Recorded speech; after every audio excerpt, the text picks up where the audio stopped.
तालिबान पर double game खेल रहे रूस और चीन को लगा करारा झटका। भारत ने एक ही झटके में लाया घुटनों पर। जी हां, दरअसल आपको बता दें कि तालिबान और रूस लगातार एक दूसरे के साथ संपर्क में हैं। ये बहुत बड़ा खुलासा हुआ है। दूसरी तरफ भारत और चीन, भारत को लेकर जो चाइना है, वो रूस है, वो डबल गेम खेलने की तैयारी कर रहा है।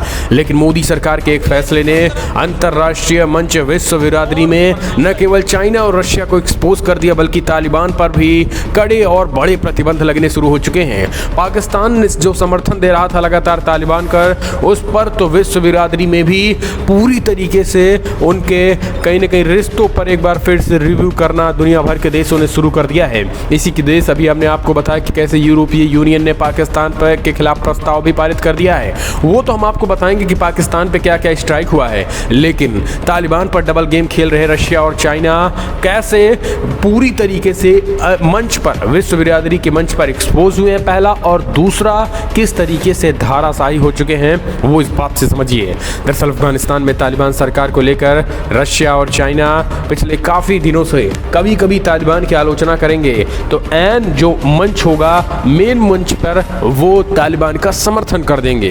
तालिबान को लेकर भारत ने अपना दृष्टिकोण लेकिन साफ कर रखा है। रशिया और चाइना दोहरा गेम जारी है। एक तरफ अंतर्राष्ट्रीय मंचों पर ये दोनों तालिबान की सत्ता पे सभी वर्गों की हिस्सेदारी देने और अफगानिस्तान की जमीन को आतंकवाद से मुक्त रखने की बात करते हैं, लेकिन दूसरी तरफ जब इनके अधिकारी तालिबान सरकार के प्रतिनिधियों से मुलाकात करते हैं तो इन मुद्दों को नहीं उठाते हैं। उल्टे चाइना और रशिया की तरफ से तालिबान को वक्त देने और अंतर्राष्ट्रीय समुदाय से उनके साथ मिलकर काम करने की भी अपील की जा रही है। हमने आपको बताया था कि कैसे ब्रिक्स सम्मेलन में रूसी राष्ट्रपति व्लादिमीर पुतिन ने आतंकवाद का मुद्दा उठाते हुए तालिबान को घेरा और अमेरिका को भी घेरा था, और तालिबान को तो आतंकवादी संगठन बताया।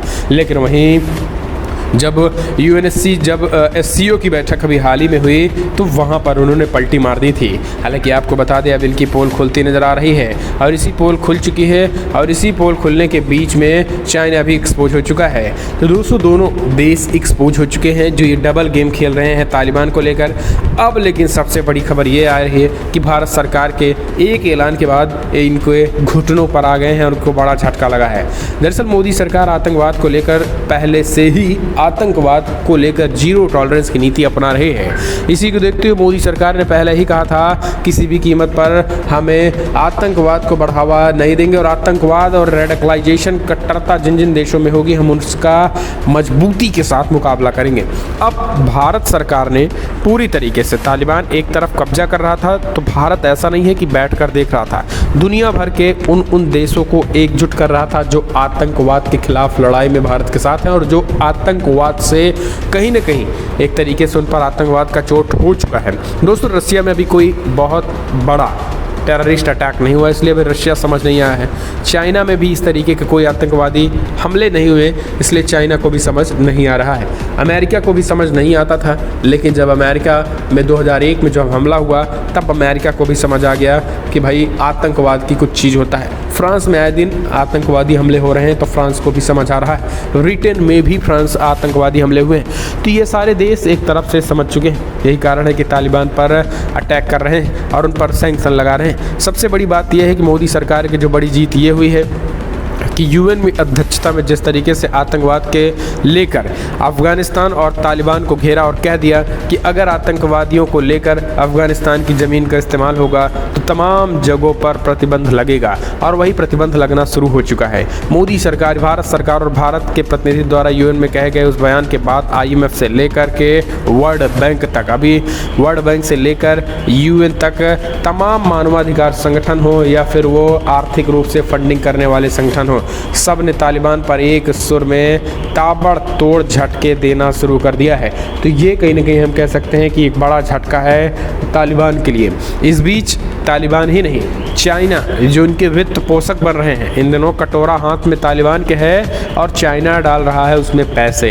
हालांकि वो पैसे क्यों डाल रहा है वो बहुत बड़ा विषय हो जाएगा। हम आपको पहले भी बता चुके हैं कि खनिज पदार्थों की जो बड़े पैमाने पर चाइना अफगानिस्तान में बड़े पैमाने पे जो खनिज पदार्थ का जखीरा है उस पर जो है चीन की नज़र है, तो वो एक अलग विषय है। लेकिन रशिया और चाइना चाह कर भी तालिबान पर से बैन नहीं हटा पा रहे हैं। और जो दुनिया भर की जो संस्थाएं, अभी IMF ने पूरी तरीके से प्रतिबंध कर दिया था, आर्थिक रूप से मदद देने से इनकार कर दिया था, कहा कि हम कोई भी मदद नहीं देंगे, फंडिंग पूरी तरीके से रोक दी और फंडिंग देने के लिए शर्तें भी रख दी हैं। तो दोस्तों तालिबान को लेकर भूखों मर रहा है तालिबान, ना तो चाइना, ना तो रशिया, ना तो पाकिस्तान, भूख से मरने से कोई बचा नहीं पाएगा अगर तालिबान यूं ही आतंकवाद के लेकर अपनी ज़मीन का इस्तेमाल करता रहा। और ये किसी से छिपा नहीं है, पंजशीर में जिस तरीके से बर्बरता और कत्लेआम किया वो भी दुनिया भर ने देखा। और पंजशीर को लेकर यही कारण है कि ईरान हो, सऊदी हो, अमेरिका हो, अब वो पाकिस्तान पर ही भड़क गए हैं। दोस्तों आप सोच रहे होंगे कि हमने इस वीडियो में पाकिस्तान की बात क्यों नहीं की। दरअसल पाकिस्तान तो पूरी तरीके से पिस गया है, तालिबान का समर्थन कर रहे पाकिस्तान को पूरी विश्व बिरादरी ने ऐसा तमाचा मारा कि अब उसे उठने में कई वर्ष लगेंगे। एक तरफ पहले तो अमेरिका FATF में उसके ब्लैक लिस्टेड करने पर भी एक तरीके से वो सोच रहा है, दूसरी तरफ EU यूरोपीय यूनियन ने पाकिस्तान के खिलाफ प्रस्ताव पारित किया है। ईरान, सऊदी पाकिस्तान के खिलाफ आ खड़े हुए, जिस तरीके से उसने पंजशीर में सीधा अपनी फोर्सेस भेज दी थी। दुनिया भर के देशों ने खुला देखा कि किस तरीके से तालिबान के समर्थन में पाकिस्तान की आर्मी भी उतर गई है। और दुनिया भर ने ये भी देख रहे हैं कि कैसे इमरान खान रो रहा है तालिबान की मान्यता दिलाने के लिए, लेकिन भारत के वीटो पावर के आगे तालिबान, पाकिस्तान, चाइना, रसिया सब ने घुटने टेक दिए हैं। और बस अंतर्राष्ट्रीय मंच पर केवल एक ही राग लापा जा रहा है कि तालिबान को मान्यता दो, मान्यता दो, मान्यता दो, जबकि दुनिया भर के देश एक सुर में तालिबान की फंडिंग रोकने में लग गए हैं। तो ये भारत की एक कहीं ना कहीं कूटनीतिक जीत भी देखा जा रहा है। तो ये हमने आपको बताया कि किस तरीके से पाकिस्तान की हालत जो है वो खस्ता हो गई है, तालिबान भी सरेंडर हो गया है। रशिया और चाइना जो डबल गेम खेल रहे थे उनको भी करारा झटका लगा है। दरअसल कहने की ज़रूरत नहीं है कि साझा घोषणा पत्र ब्राज़ील, रशिया, भारत, चाइना और दक्षिण अफ्रीका के बीच विमर्श के बाद ही जारी किया गया था। आतंक मुक्त अफगानिस्तान का समर्थन किया गया था ब्रिक्स देशों में, इसमें 5 देश थे। इसके बाद शनिवार को शंघाई सहयोग संगठन SCO की बैठक के बाद जारी घोषणा पत्र में भारत, पाकिस्तान व अन्य देशों के साथ रूस व चीन की तरफ से कहा गया कि वो सारे देश एकीकृत, शांतिपूर्ण, लोकतांत्रिक और आतंकवाद से मुक्त अफगानिस्तान का समर्थन करते हैं। साथ ही अफगानिस्तान की सरकार के वहाँ के समाज के हर वर्ग के प्रतिनिधित्व देने की मांग कर रहे हैं। यानी प्रस्ताव कुछ पास हो रहा है दोस्तों, SCO हो या ब्रिक्स हो, लेकिन हो कुछ और रहा है। और इसी को देखते हुए एक तरीके से कहीं ना कहीं हम कह सकते हैं कि अब पोल पट्टी जो है वो खुलती दिखाई दे रही है और कोई रोक नहीं सकता है तालिबान को ब्लैक लिस्टेड होने से मरने से, क्योंकि भूखों मरने वाला, क्योंकि हथियारों का जखीरा भले ही तालिबान के पास हो गया हो, लेकिन खाने पीने का खाद और रसद की भारी किल्लत होती दिखाई दे रही है। मानवाधिकार संगठन के साथ साथ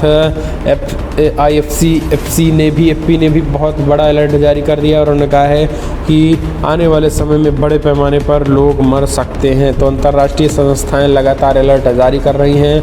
तो इस चीज़ को ना रसिया बचा पाएगा ना चाइना, और डबल गेम यूं ही खेलते रह जाएंगे। तो दोस्तों फिलहाल बड़ी